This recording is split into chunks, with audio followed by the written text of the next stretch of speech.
nakakatrauma po talaga yung nangyari sa'yo. Kausapin mo po kaya si Doc Carlos. Sabi mo po sa kanya na mag-hire po kayo ng security guard sa bahay para di po kayo mag-isa. Para naman po makampante na po tayo na eh. Alam mo anak, magandang idea yan. Hayaan mo, babanggitin ko yan kay Carlos. Kung pwede lang po eh. Sana ako na lang po yung lagi niyong kasama sa bahay.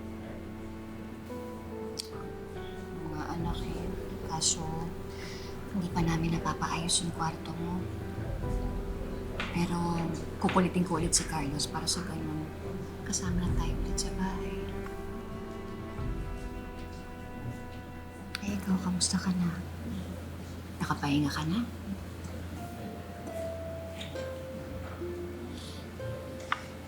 Ito po. Lagi ko pong pinagdarasal si Lolo na sana gumaling na po siya. Sana magising na po siya.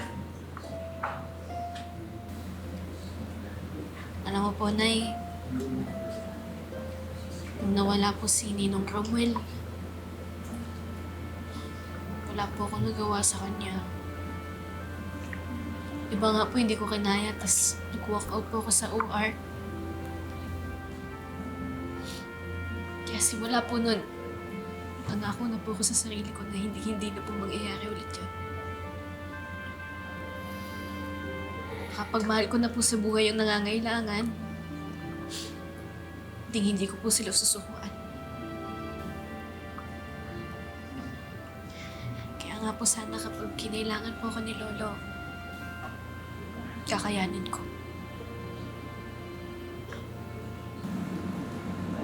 Anak, kakayanin mo yan. Sigurado ako doon.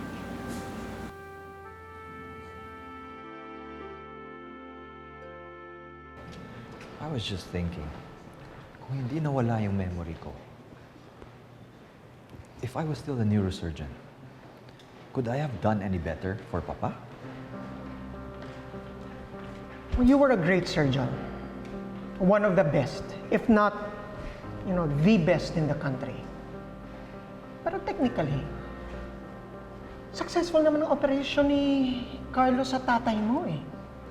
Wala nangyaring problema sa operating table. Everything went smoothly. Yeah, until my father almost died while he was on his way to recovery. I was told that Carlos, or Dr. Benitez, was the first person to attend to my dad nung nag-cardiac arrest siya. Way before anyone from the monitoring team in this hospital ever did. Maybe he was attending to your father at that time. Could be, but we don't know if that's the truth. Ate, anong iniisip mo? Na may kinalaman si Carlos sa pag-cardiac arrest ni Papa? I highly doubt that. Dr. Benitez did his best to save your father sa OR. Alam mo, if you really wanted to do your father harm, edi dapat sa OR pa lang ginawa na niya yun. Doc Ray, we all know na maraming tao sa operating room. Kung meron siyang gagawing foul play o mali, makikita ng lahat. And Annalyn was there. So, inantay muna niya makalabas ang OR, ang tatay niya, to do him harm? Your words, not mine. Kawawa naman si Don Pepe. Di man na nabigyan ng justice yung nangyari sa kanya. Kaya nga eh, ang hirap pa ng pinagdaanan niya. Biruin mo, nakidnap, nabugbog. O tapos nalaglag pa sa bangin. Kaya tuloy matanda may head injury. Nakakalungkot. Sana naman mahuli na yung taong gumawa nun sa kanya.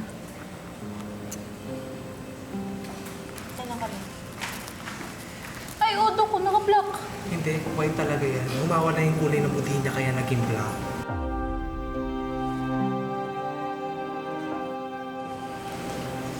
Zoe, ba't ka naman naka-black? Bakit? White ba dapat? Hindi naman patay si Lolo eh. Annalyn, pati ba naman yung kulay ng damit ko? Pakikialaman mo? Sige na, tumulong ka na lang mag-serve sa mga guests sa loob. Bakit ako magsaserve? Nagpunta ako dito para ipag-pray si Lola, hindi para mag-serve. Alam ko eh, prayer vigil to eh. Lahat nandito para ipagdasal si Lolo. Pero mga apo niya tayo, kaya may responsibilidad tayo para sa kanya. May obligasyon tayo.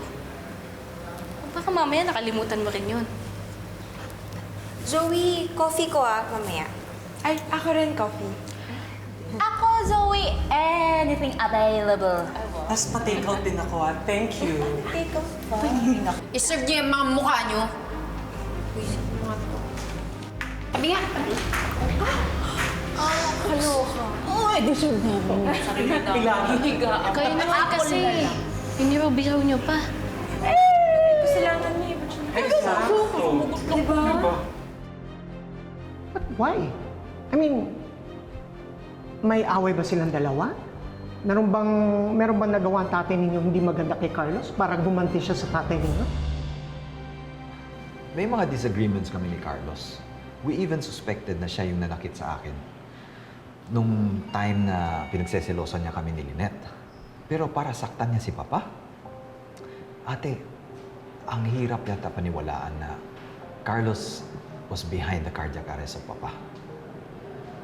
First, wala siyang control doon.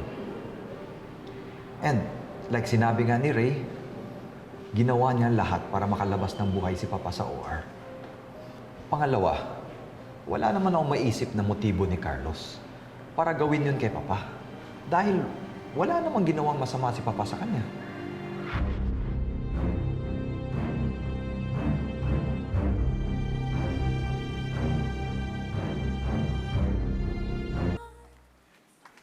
Zoe, are you okay?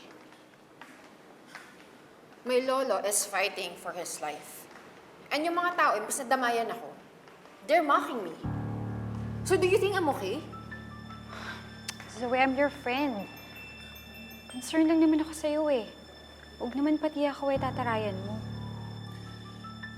Sorry. Pwede ba iwan mo na muna ako? Sige na. Okay, I'll just be outside. Just please call me whenever you need me, alright?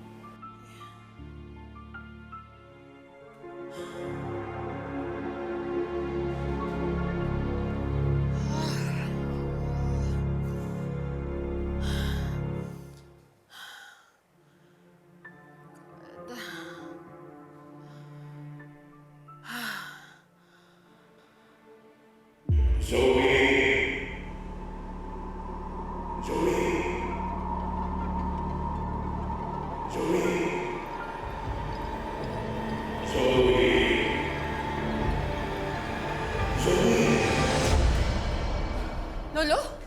Zoe, okay ka lang? Annalyn? Ikaw yun, di ba? Ah, ano ako? Ginaya mo yung boss si Lola Pepe. Bakit mo ginawa yun, ha? Ha? Bakit mo ginawa yun? Tinatakap mo ako? Zoe. Ha? Tinatakap mo ako? Bakit mo ginawa yun? Zoe, ano ba?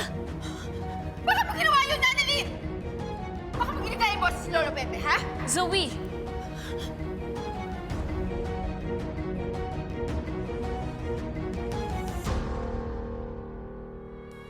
Sir Pepe being normal again once he wakes up. Well, you can suffer the same fate as Doc RJ, or worse, be in a vegetative state. Let's just hope that doesn't happen. That's why we're all here. To pray for his full recovery. Sigurado ako na proud sa'yo si Sir Pepe. At oras na gumising siya, panigurado, yun ang unang-una niyang sasabihin sa'yo. Oh, Giselle! Oh, my poor sister-in-law. Get off me. Bakit amoy alak ka? Lasing ka! Update lang kita. Nakita namin magkausap kanina si best friend tsaka si Lynette. Nagyakapan pa nga eh. Bakit mo sinusumbong kay Doc Carlos si Lynette at si Doc RJ?